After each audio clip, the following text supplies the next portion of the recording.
O Senhor Jesus, após batizar a igreja com o Espírito Santo, eles foram revestidos de poder e ficaram em Jerusalém. E ali eles ficaram, irmãos, por muito tempo. Mas a vontade de Deus não era essa. O Senhor Jesus disse que haveria de enchê-los, haveria de batizá-los, haveria de capacitá-los para que eles pudessem expandir o reino, a obra de Deus, levando, Carol, a mensagem do Senhor às outras cidades, às outras pessoas. Mas eles, João, receberam a mensagem, foram batizados com o Espírito Santo e ficaram em Jerusalém. Daí Deus permitiu uma grande perseguição. E o inimigo que se levantou achando que iria destruir com a igreja, Deus permitiu para um crescimento da igreja.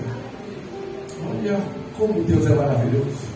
Até males que Deus permite com que a igreja, com que você passe. E Satanás pensa que está prevalecendo. Enganado está ele. Porque Deus permite algumas adversidades e situações que trarão benefícios para o seu povo. E foi assim que sucedeu. O povo teve que sair de Jerusalém por conta da perseguição. E vocês se lembram que Saulo estava assolando a igreja. Capítulo de número 9. E muitos saíram de lá. E eles, alguns chegaram a algumas cidades, como em Atos 11:19 diz, a Fenícia, a Chipre, a Antioquia, anunciando a palavra de Deus. Então cidades, Luís, que não ouviam a mensagem de Deus, passaram a ouvir. Irmãos, e coisa triste é uma cidade que não ouve a mensagem do Evangelho. Coisa triste é uma cidade que não tem pregadores e pregadoras do Evangelho. Coisa triste é um lugar onde não tem igreja para cultuar a Deus. Mas lá, depois da perseguição, chegou alguns pregadores, começaram a pregar, começaram a ganhar vidas, começaram a implantar o reino de Deus, a abrir igreja, e na Antioquia estava iniciando um trabalho. E vocês sabem muito bem que trabalhos iniciados eles podem começar e bem, ou então começar e parar. E qual foi o trabalho desta igreja da Antioquia, que abriu depois dessa perseguição?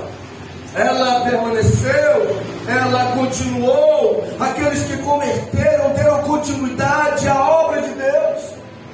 Aqueles que aceitaram Jesus permaneceram firmes naquela cidade, naquela igreja, fazendo a obra do Senhor. Essa igreja de Antioquia, irmãos, é uma referência para todas as igrejas.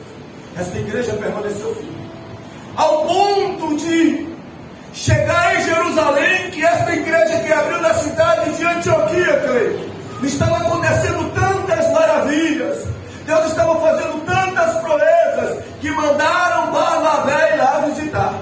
Barnabé chegou na cidade de Antioquia, adentrou, procurou saber, e contemplou e afirmou que Deus estava fazendo maravilhas naquele lugar. Pessoas estavam conhecendo Jesus, pessoas estavam se convertendo a Deus, pessoas estavam mudando de vidas estavam sendo restauradas, famílias, lares. Os condenados estavam sendo absorvidos por Jesus, tendo perdão dos seus pecados, passando a ter paz, tendo presença de Deus, muitos enfermos sendo curados, muitos cativos do inimigo sendo libertos. O Evangelho estava expandido em Antioquia, Deus estava sendo glorificado e Jesus estava sendo honrado naquela cidade. Barnabé, vendo tudo isso, Barnabé voltou e ele fez o quê? Foi buscar a Paulo. Paulo estava em um determinado lugar. Barnabé chamou Paulo para ir para a Antioquia, para esta cidade, dar o quê? Dar um suporte, preparar pessoas para o crescimento do ministério. Porque aquela igreja que recebeu, que tinha novos convertidos, para que fosse um celeiro de homens e de mulheres cheios de Deus para dar continuidade à obra do Senhor. É por isso que no versículo de número 1 do capítulo 13, irmãos, começa a dizer assim: na igreja que estava em Antioquia, havia alguns profetas e doutores, a saber, Barnabé e Simeão, chamado Niger, Lúcio, Cirineu e Manaém, que fora criado com Herodes, o tetrarca, e Saulo. Saulo e Barnabé estavam lá, Jaconeus, estavam lá servindo e preparando, e naquela igreja tinha, o texto fala, profetas e doutores. Profeta que é o porta-voz de Deus, o profeta que fala em nome de Deus, o profeta que tem autorização de Deus para falar em seu nome, prever também o futuro. Mas o texto fala que tinha doutores, que são aqueles que exercem o ensino da palavra de Deus. Eu acredito que a Peniel será um celeiro de profetas e doutores. E nesta noite, em nome de Jesus, eu profetizo que Deus levantará profetas e profetisas neste lugar. Eu profetizo no seu nome, Jesus, que o Senhor levantará pastores nesta casa. Profetizo, Senhor, em teu nome, que o Senhor levantará homens e mulheres capacitados pelo Senhor, cheios do teu Espírito, para fazer a tua obra para a glória do teu santo nome. O versículo vai dizer que eles lá, versículo 2, servindo eles ao Senhor e jejuando, disse o Espírito Santo: apartai-me a Barnabé e a Saulo para a obra que eu os tenho chamado. Eles servindo ao Senhor, servia ao Senhor. Servindo vem do verbo servir, que é trabalhar em favor de alguém ou de uma instituição. Naquela igreja tinha homens e mulheres que serviam a Deus, que serviam a igreja do Senhor. Pessoas que eram úteis no reino de Deus. Deus te chamou e te escolheu, te colocou para ser útil na obra dele. É bem verdade que nem todos serão profetas e doutores ou profetisas, cantores ou músicos, mas Deus tem uma obra a realizar através da sua vida. E o texto diz que eles trabalhavam, serviam a Deus, só que eles serviam e jejuavam. Se servir é cuidar, é fazer a obra de Deus, jejuar é cuidar da própria vida. Isso nós aprendemos, que precisamos servir a Deus, servir a igreja de Deus, mas precisamos cuidar de nós mesmos, cuidar da nossa vida espiritual, porque não tem como querer servir a Deus, servir a igreja de Deus, sem cuidar da sua própria vida espiritual. Eles serviam a Deus, serviam a igreja de Deus e jejuavam, queriam estar preparados para servir a Deus, servir a igreja.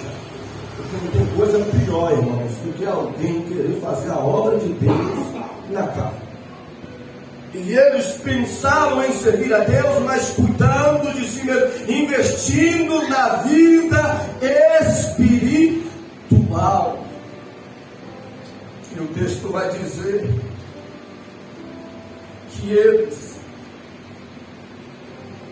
o Espírito Santo vendo aquela dedicação, eles cuidando, servindo a igreja, servindo a Deus, mas cuidando de si mesmo, o texto vai dizer que o Espírito Santo disse: apartai a mim, Barnabé e a Saulo, para a obra que eu os tenho chamado.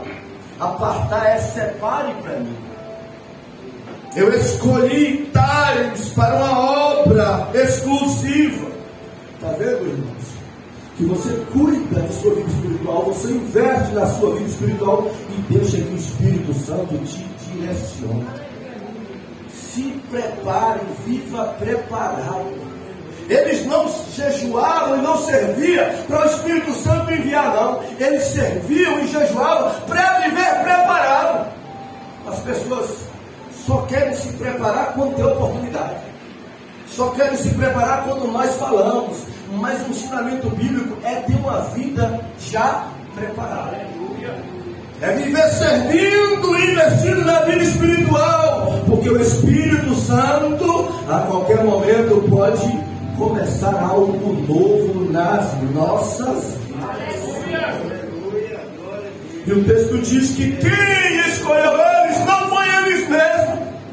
Não foi Saulo e Barnabé que falou: eu me escolhi para ser um missionário, eu me escolhi para fazer algo, eu me selecionei, eu.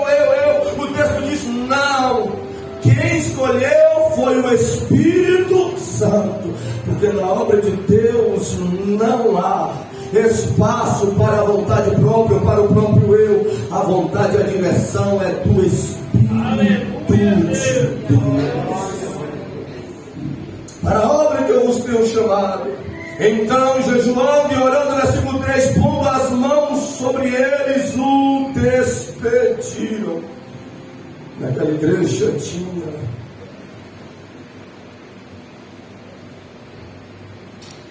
pessoas que apoiavam, que investiam, que ajudavam. Você está vendo que você vai precisar da oração de alguém? Você está vendo que você, por mais que seja escolhido, separado, tem alguém que você vai precisar que ore por você, que jejue por você, que coloque as mãos sobre a sua vida para te abençoar, para que você tenha a bênção de Deus, porque Deus trabalha com liderança. E o texto mostra isso, que eles colocaram as mãos sobre eles e enviaram eles. E despediram eles. Aleluia. Aquela igreja sentiu uma falta tremenda, irmãos. Imagina Barnabé faltando naquela igreja, Saulo ou Paulo ausente naquela igreja. Ia fazer uma falta muito grande. Em contrapartida, o mundo lá fora ia ganhar com eles. Vidas lá fora iam ser abençoadas através daqueles homens, tementes a Deus, cheios do Espírito Santo e pregando a palavra do Senhor. Aleluia. E nós precisamos, como Iracema falou, nós estamos estudando, nós estamos aprendendo. Terça-feira vamos iniciar a carta de Tiago, 5 capítulos. Tenho dedicado tempo, hora, investido em conhecimento para preparar pessoas conhecendo o Evangelho, a palavra de Deus, pois eu acredito piamente que aqui será um celeiro de homens e de mulheres que Deus levantará, Deus enviará e Deus fará grandes coisas através da vida deles. O texto diz que assim, versículo 4, foram enviados pelo Espírito e desceram a Seleucia e dali navegaram para Chipre. Eu só não vou enviar e capacitar quem não se prepara, porque aí ao invés de crescer o reino de Deus vai diminuir. Nós só não vamos separar e enviar quem não investe na vida espiritual. Mas o texto diz que eles chegaram a esse lugar. E nós vamos ver, irmãos, que tem algo interessante. Que chegaram a Chipre. E Chipre era o lugar, era a cidade natal de um dos missionários chamado Barnabé. Interessante é que isso mostra-nos um detalhe. Barnabé, antes de ir para as outras cidades, antes de ir ganhar o mundo para Deus, Barnabé foi para a sua cidade natal. Isso nos mostra que todo missionário começa a fazer missões na sua cidade, na sua casa, no meio da sua família. Esse texto está nos direcionando isso, está nos mostrando isso, que todo missionário, antes de ganhar cidades, estados, países, começa a ganhar pessoas dentro de sua casa, começa a ganhar pessoas na sua família, começa esse sentimento assim, porque alguém que despreza os seus, alguém que não pensa de cuidar dos seus, jamais cuidará de pessoas lá fora. E eles começaram por Chipre. E o texto vai dizer no capítulo de número 5, versículo de número 5, irmãos, não que Deus, quando eles chegaram lá, eles procuraram a sinagoga dos judeus. Não que Deus faz acepção de pessoas, Deus quer salvar todos. Mas Deus trabalha com prioridades. O Senhor Jesus diz: primeiro vai às sinagogas, primeiro pregue para os judeus. Paulo, em toda a cidade que Paulo chegava, Paulo começava a pregar para os judeus nas sinagogas, porque essa era a prioridade de Deus. E eles chegaram lá e foram pregar aos judeus. E coisa maravilhosa é fazer a obra de Deus, é fazer missões, é ganhar vida lá fora. Como o Iracema estava falando, é importante estarmos aqui, um trabalho de edificação, edificando os que são salvos, também trabalhando para ganhar os que não são cristãos. Mas, em contrapartida, esse trabalho precisa se expandir, precisa sair das quatro paredes. E para vocês verem que não foi toda a igreja de Antioquia para fazer o trabalho, foram 2 homens que a igreja deslocou, que a igreja designou para ir fazer este trabalho. Porque tem pessoas que só querem fazer missões com toda a igreja, pessoas que querem fazer, pregar o evangelho com um grupo de louvor, com todo mundo da igreja, e não precisa isso. Quer falar de Jesus, quer pregar, leva alguém para estar lhe acompanhando, para estar orando e ajudando por você. Vai você e ela e o Espírito Santo. Isso já é muito para que você ganhe vidas e Deus seja glorificado. O texto diz: pastor, mas em fazendo esse trabalho, eu estou me enchendo aqui no TPN, eu estou me enchendo aqui na igreja, aprendendo a palavra, orando, consagrando, e eu vou lá para fora, e o que eu vou encontrar? Eu vou encontrar confetes, eu vou encontrar aplausos, eu vou ser, pastor, elogiado, eu vou encontrar facilidade. O texto vai dizer, versículo 6, que havendo atravessado a ilha de Pafos, acharam um servo judeu mágico, falso profeta, chamado Bar Jesus. Fazer missões, irmãos, é se colocar em oposição, de encontrar com opositores. O texto diz que eles saíram de lá e eles começaram a pregar, e eles encontraram um mágico, um falso profeta que chamava Bar Jesus. Bar Jesus significa filho de Jesus.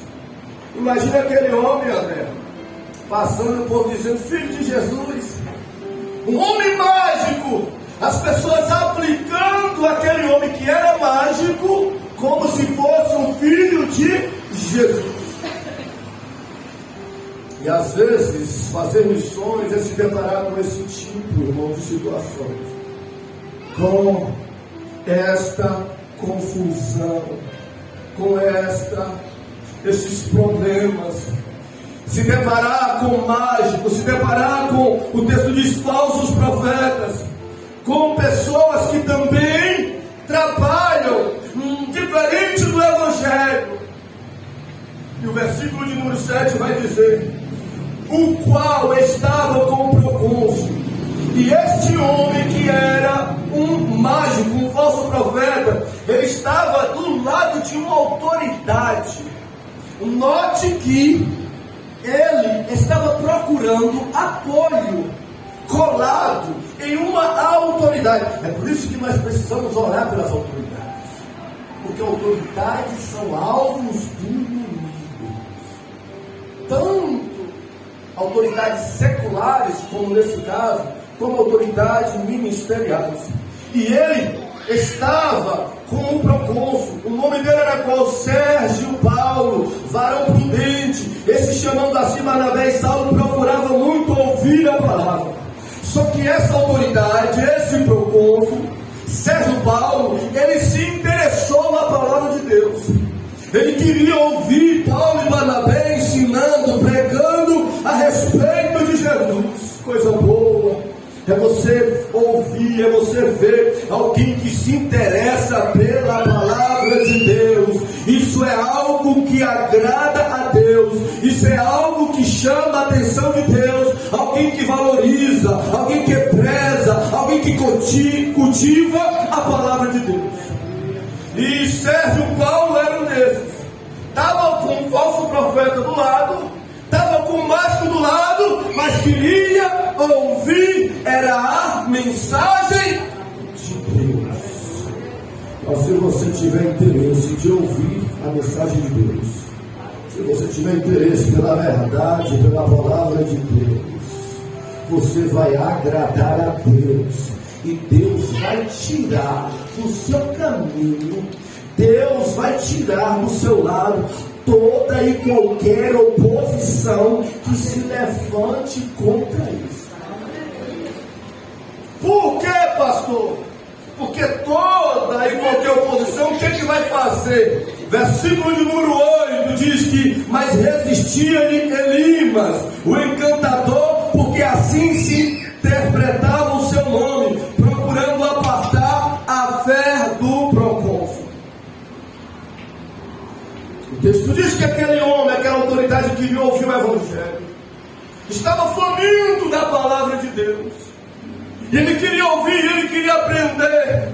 Só que o mágico, o falso profeta, o texto diz que estava resistindo à palavra de Deus, resistindo o trabalho que glorificava Cristo, resistindo aquilo que estava sendo feito. Olha para vocês verem, irmãos, que contradição. O versículo de número 7 diz que Paulo, Sérgio, procurava ouvir a palavra de Deus.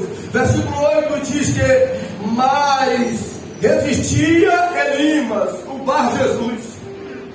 Olha, um queria ouvir a mensagem, o outro estava resistindo. Um desejava, prestava atenção, anelava a palavra de Deus. O outro estava lutando contra, estava se opondo, estava atrapalhando. Olha como o Evangelho, pregar o Evangelho, estamos sujeitos a essas duas classes de pessoas. Você tem que estar preparado para isso. Não todo mundo que você vai pregar no meio da sua família, nem todo mundo que você vai pregar na sua casa, nem todo mundo que você vai pregar na escola, nem todo mundo que você vai pregar no trabalho vai aceitar. Vai ter uns que vão ouvir, vão receber, vão te valorizar. Em contrapartida, você vai se deparar com quem vai resistir, com quem não vai receber, com quem vai querer atrapalhar. E o que fazer, pastor? É importante você estar preparado a isso.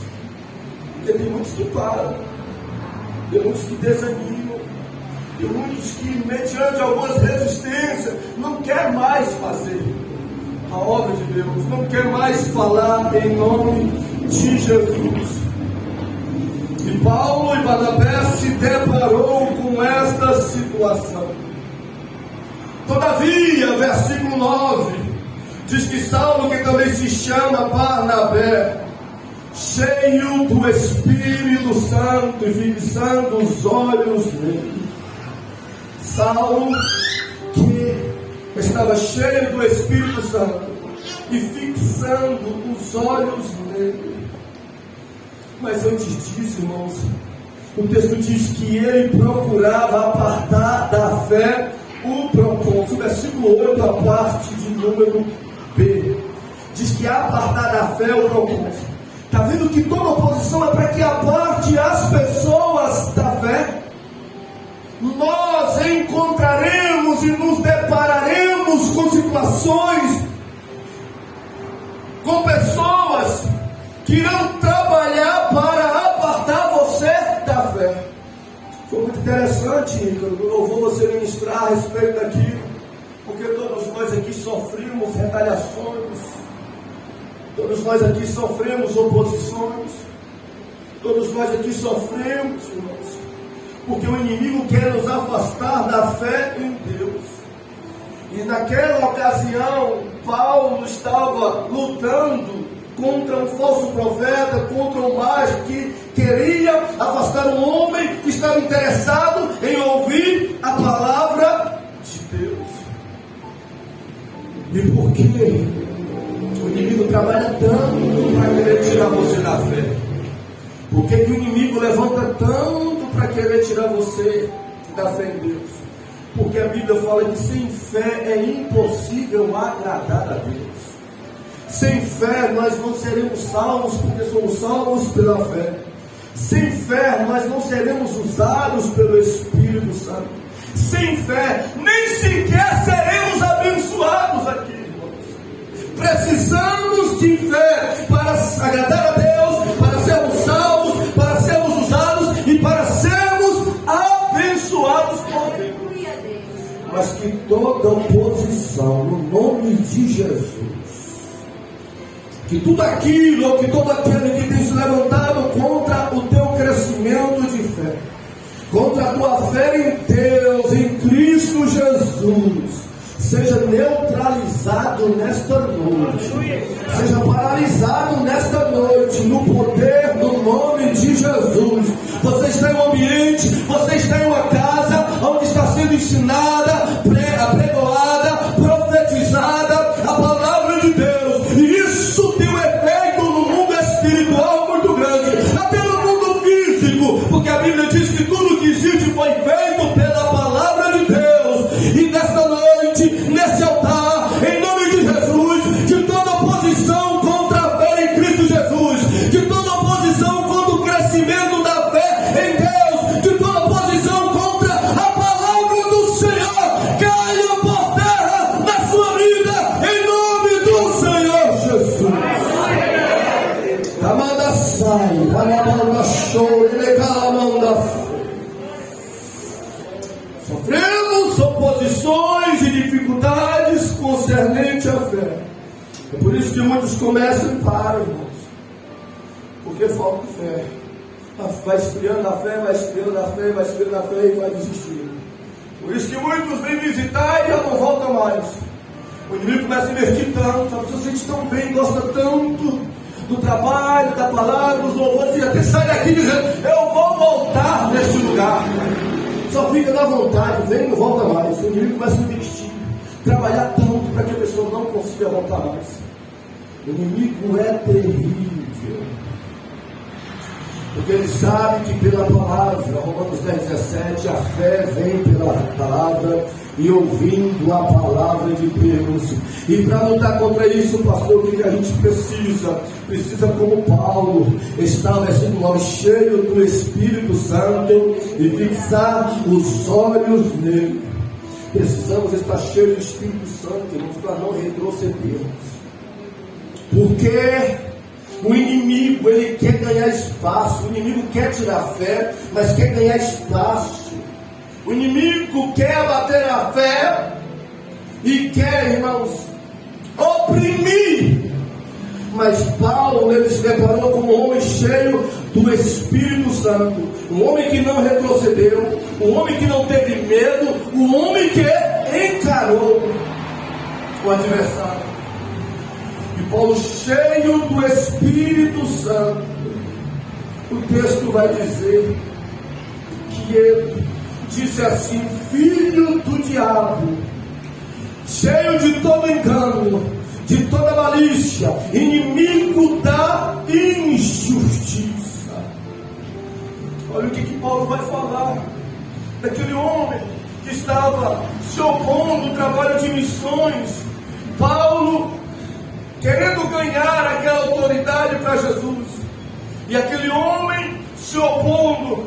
E agora Paulo vai falar a respeito dele isso: filho do diabo, cheio de todo engano, de toda malícia, inimigo da injustiça. Cheio do engano irmãos, é um ato de enganar, é falta de verdade. Malícia é astúcia, maldade, aptidão para fazer o mal, intenção ruim, é ludibriar, injustiça, inimigo da injustiça, é inimigo daquilo que é justo, é inimigo daquilo que é correto, é inimigo daquilo que é direito. Como alguém pode chamar a alguém dessa forma como filho de Jesus? Alguém que é cheio de engano, cheio de malícia, injusto, filho, olha o que Paulo diz: você não é filho de Jesus, não, você é filho do diabo. É uma palavra forte, mas foi um homem cheio do Espírito Santo quem disse. Às vezes nós conhecemos um Deus que é tão amoroso, que é tão gentil, e às vezes quando alguém fala forte, a gente já fica escandalizado. É porque nós não conhecemos Deus na sua totalidade.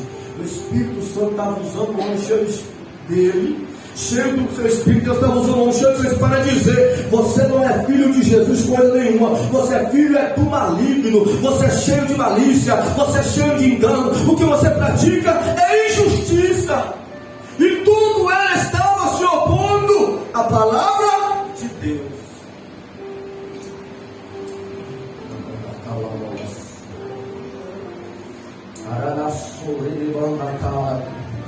Essa igreja precisa estar preparada. Você precisa estar preparado. Você precisa estar preparado para fazer o que Deus tem na sua vida. Você vai encontrar oposição, você vai encontrar dificuldade. Você precisa entender isso, meu irmão e minha irmã, para você não paralisar o que Deus tem para fazer na sua vida e através de você.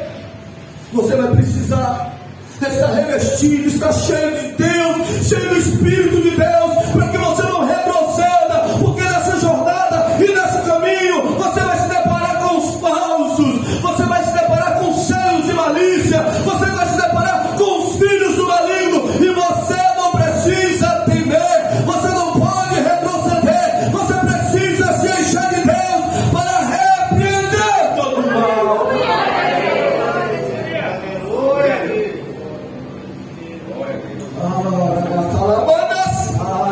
Glória a Deus, aleluia. Se nós tivéssemos medo, irmão, nós não chegaríamos mesmo completar o 2º ano de Peniel. Porque quando se trata de obra de Deus, o que acontece não é brincadeira.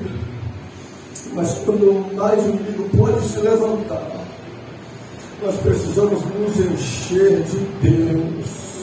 Precisamos ser revestidos de Deus. E esta semana alguns irmãos tiveram algumas batalhas espirituais em casa e me pediram oração. E eu estou aqui pensando agora nessa questão, porque eu vim, irmãos, essa mensagem foi me dada já no final do dia, estudando e preparando a mensagem, mas eu falei até para o Espírito Santo: eu vou ver a mensagem que da cima vai falar, para testificar se é isso mesmo. E quando você, minha irmã, falou, começou a falar sobre aquilo ali, meu coração se alegrou. Como se eu dissesse: eu estou confirmando a palavra, para que você transmita esta mensagem nesta noite. E eu quero dizer para a igreja: nós estamos sujeitos a passar algumas retaliações no mundo espiritual, e você precisa se encher de Deus. Você precisa se revestir de Deus. Quem tem que sair da sua casa não é o seu cônjuge, não é os seus filhos. Quem tem que sair de lá não é a paz de Cristo, não. Quem tem que sair de lá é o maligno, é o inimigo que está causando danos e problemas. Mas para isso precisamos fazer como Paulo, nos encher com o Espírito Santo. Quem tem que retroceder é ele. E algo interessante vai acontecer. Paulo vai dizer bem assim, irmãos, no versículo de número 11: eis, pois, agora contra ti a mão do Senhor, ficará cego, sem ver o sol por algum tempo. No mesmo instante, a escuridão das trevas caíram sobre ele, andando à roda, procurava quem guiasse pelas mãos. Espera aí, Paulo. O evangelho que nós cremos, que nós pregamos, é para quem está nas trevas ver a luz. O evangelho que nós conhecemos e anunciamos, Paulo, é para abençoar ao invés de amaldiçoar. Agora Paulo usou o nome de Jesus para dizer para aquele falso profeta, para dizer para aquele mágico: olha, você vai ficar cego por algum tempo. Um efeito, irmãos, diferente do que nós acostumamos ver. Costumamos ver e ouvir o evangelho que abençoa, que dá vista ao cego, que transforma, que liberta, que salva, mas o evangelho tem poder também. A palavra de Deus tem poder. O Senhor tem poder para estender as suas mãos, para abater, para quebrar, para cegar aqueles que se opõem à obra de Deus. A palavra de Jesus. E eu fiquei a analisar que coisa interessante. Paulo agora está dizendo: a mão do Senhor é contra ti e você ficará cego por um tempo. E isso não tem como alguém dizer: mas pastor, Paulo não foi amoroso, mas pastor, Deus não foi misericordioso, pastor, com este homem, para cegar o homem. Só que o texto diz que ele resistia. Aquele homem estava ouvindo a mensagem de Deus, aquele homem estava ouvindo um homem de Deus a pregoar, a ensinar, e ele estava lutando contra a pregação, contra a mensagem, contra o ensino, contra a conversão de vidas. Então o evangelho, a palavra, a mão de Deus que é para abençoar, fez um trabalho contrário. Que Deus te guarde, que Deus nos guarde desta mão que nós queremos que nos abençoe, que nos prospere, que nos proteja, que nos livre. Um dia venha contra nós, porque nós estamos resistindo a Ele, porque nós estamos lutando contra a conversão de pessoas, porque nós estamos lutando para a glória do nome de Jesus. Aleluia. Que Deus nos guarde. E o texto diz que isso aconteceu. Mas pastor, o propósito, quando viu isso, não ficou com medo, não ficou escandalizado, não ficou apavorado em saber o Deus que Paulo apregoava, uma palavra daquela, e que Paulo disse: olha, seu filho do inimigo, você vai ficar cego, porque você está fazendo isso. O versículo 12 diz que então o procônsul, vendo que havia acontecido, creu maravilhado na doutrina do Senhor. Muito pelo contrário, aquele homem passou foi a crer em Jesus. Deus fez aquela ação, não pode nem falar milagre, aquela ação daquele que enxergava ficar cego, e aquele homem que estava vendo ele se opondo, ele atrapalhando, ele dificultando, passou a crer, trazendo uma veracidade à palavra de Deus. Então, irmãos, Deus, Ele tem os seus propósitos, irmãos. E uma coisa que eu gosto de pregar, como eu estava pregando, é sobre milagre. Cura o teu povo, abençoa o teu povo, Deus, prospera o teu povo. Mas a gente, como pregador, a gente não pode ficar selecionando ou pulando o texto, né? Que a palavra diz, porque o mesmo texto, ou mesma Bíblia que manda orar, abençoar para que Deus opere milagres, para que Deus salva os que abrem o coração, para que Deus liberte aqueles que se rendem. Essa mesma Bíblia diz que a mão de Deus vem contra os que se opõem, os que atrapalham, os que resistem à vontade e à palavra de Deus. Eu quero orar. Você que pode ficar sobre os seus pés. Eu quero orar.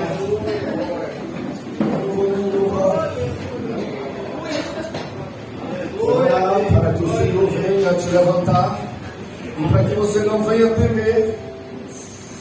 E Nara, deixa eu te falar, Nara, pregando esta palavra, Nara, o Espírito Santo me diz algo a teu respeito, Nara. Ele tem uma obra muito grande a fazer na sua vida, Nara, através de você, Nara. Você nem imagina o que Deus tem para fazer através de você. Por isso que você tem encontrado tanta oposição e dificuldade. É muitas barreiras, é muita guerra no mundo espiritual. Eu queria fazer uma oração com você, eu queria que você viesse aqui na frente.